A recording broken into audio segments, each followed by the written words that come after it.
Hello बच्चों। तो Bihar teacher history maker मेरा मोबाइल मेरी शिक्षा में आपका स्वागत है। मैं कंचन प्रभा आज लेकर आई हूँ ऊर्जा संसाधन के संरक्षण। अभी हम लोग ऊर्जा संसाधन पढ़ रहे थे, जिसके आज के टॉपिक है ऊर्जा संसाधन के संरक्षण। ऊर्जा संसाधन के अंतर्गत जो परंपरागत ऊर्जा के स्रोत हैं वो क्षयशील एवं अनवीकरणीय होते हैं। ये मैंने पहले भी बताया है आपको कि ऊर्जा के जो परंपरागत स्रोत हैं जैसे पेट्रोलियम, कोयला इत्यादि, ये सब क्या है कि ये क्षयशील है। एक बार उपयोग करने के बाद इसका अंत हो जाता है, खत्म हो जाता है, दोबारा इसका उपयोग हम नहीं कर सकते हैं और ये सीमित मात्रा में है, तो इसलिए इसका संरक्षण अति आवश्यक है। उसी तरह अनवीकरणीय भी वही होता है कि जिसका उपयोग हम दोबारा न कर सकें। तो इन सब चीजों का उपयोग हम दोबारा नहीं कर सकते हैं, इन संसाधनों का, इसलिए इनकी संरक्षण करना हमारी बहुत बड़ी जिम्मेदारी है और इसे करना जरूरी है। तो हमें ऊर्जा संरक्षण करना चाहिए। इसके लिए हम कुछ छोटी छोटी बातों को याद रखेंगे ताकि ऊर्जा का संरक्षण हो सके। तो उन बातों को देखिए क्या क्या है। पहला में मैंने लिखा है हमें संसाधनों का विवेकपूर्ण इस्तेमाल करना चाहिए। विवेकपूर्ण इस्तेमाल मतलब हुआ कि आप जितनी जरूरत है आपको उतनी ही खर्च करें।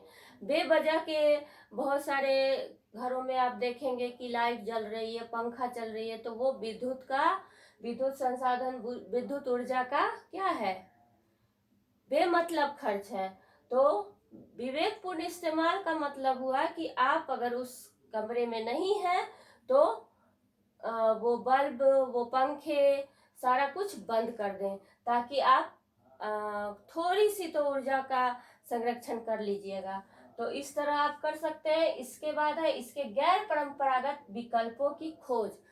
तो इसके गैर परंपरागत विकल्प, अगर किसी परंपरागत ऊर्जा का कोई विकल्प निकल आता है, गैर परंपरागत ऊर्जा, तो उसका उपयोग ज्यादा करना चाहिए। जैसे कि हम सौर ऊर्जा के द्वारा बिजली प्राप्त करते हैं, तो ये विद्युत ऊर्जा का हम एक विकल्प खोज निकाले हैं। तो इसी तरह सभी परंपरागत ऊर्जा के कोई गैर परंपरागत ऊर्जा का विकल्प निकल सकता है, तो हमें उसकी खोज करनी चाहिए और उसे बढ़ावा देना चाहिए। इसके बाद है गैर परंपरागत ऊर्जा के उपयोग पर ज्यादा जोर देना।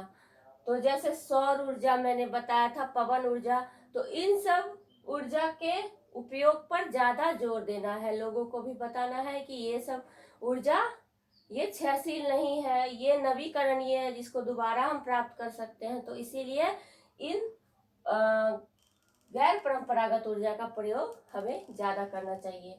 बिना आवश्यकता के ऊर्जा का उपयोग न करें। जो मैंने पहले भी बताया है कि अगर आवश्यकता नहीं है तो उसका उपयोग ज्यादा न करें। जैसे कि हम घर में खाना बनाते हैं तो सिलेंडर, वो हमारा जो गैस सिलेंडर होता है उसमें भी क्या है, एक तरह का ऊर्जा है जो हमें निश्चित रूप से, अगर हम ढक कर खाना बनाते हैं तो उसका हम कम इस्तेमाल कर सकते हैं। तो इस तरह से हम उसका ऊर्जा का संरक्षण कर सकते हैं।